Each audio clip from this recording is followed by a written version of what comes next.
Now, the Agriculture and Food Authority in Kenya is now on the receiving end, and this is after a surge in cases of sugarcane theft in Busia County, which threatens the stability of the sugar sector, apart from causing untenable losses to sugar factories in the region. Despite stakeholders implementing measures to curb the menace, cases have continued to increase, with West Kenya Olepito factory suffering the most losses. Despite stakeholders putting in concrete measures to stop sugarcane theft in Busia County, cases of theft have continued to surge, with West Kenya Olepito factory being the ultimate culprit. In Ochude Village, Teso South constituency, Kennedy Otegete, a sugarcane farmer in active contract with West Kenya Olepito factory, is counting losses after more than 4 acres of his cane farm was harvested without his knowledge by the Kenya Mumias Company. Leo nimekuja kutembelea shamba yangu, nimepata shamba yangu imekatwa.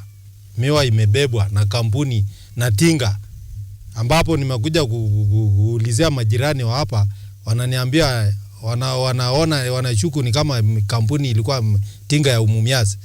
Sasa nimeshindwa kujua, na hii miwa nilikuwa nimecontract na Olepito West Kenya. Sasa nashindwa madeni hii nitailipa namna gani? According to Paul Migingo, who is Kennedy's neighbor, he observed Kennedy's cane farm being harvested and carried away by Kenya Mumias Company, but he didn't raise any alarm as he presumed his neighbor was aware of the activities in his farm. Sisi tuliona tinga ikiingia hapa, tinga kama ya Mumias, kabeba miwa wakaenda. Nilifikiria jirani ndiye ametuma watu kufanya nini, kukata miwa, kumbe ni waisi. Kidogo ndio mimi nikampigia simu, shamba yako imevamiwa, wanakata miwa, wewe ndio umetumana? Ati hapana. Ndio yeye pia akakuja akadhibitisha kweli, akapata miwa yake wamekata, ambapo sisi tunajiuliza. A similar incident unfolded at the Amase village, where more than 5 acres of cane belonging to Innocent Oluku, a local farmer also in active contract with West Kenya Olepito factory, was harvested by Mumias Kenya and transported without his knowledge, a trend that continues to cause tensions in West Kenya Olepito's managing body. Days when I have heard about the AFA, I don't know what it is. What is it in full?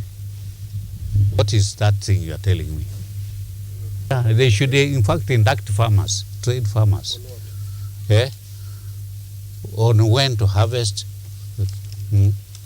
According to Titus Ondigo, an officer in charge of farming at the West Kenya Olepito factory, Paul Migingo and Innocent Oluku's canes were harvested prematurely after only 9 months as opposed to at least 16 months, as stipulated by the laws that govern cane farming in the country, which could threaten and even destabilize the sugar sector in the country. Tuko hapa leo kwa ajili ya case ya poaching, ile tunaita wizi wa miwa, na kwa sasa tunashuhudia shamba ambalo Olepito ili develop, shamba ambalo limekuwa na investment ya Olepito, shamba ambalo tunafahamu kwamba ni miezi 9 kufikia sasa, na shamba ambalo pia liko contracted na sisi. Vile unavyoona, hii ni contract ambayo tumeandikisha na mkulima Innocent. The incidents have left the stakeholders pointing out their finger at the Agriculture and Food Authority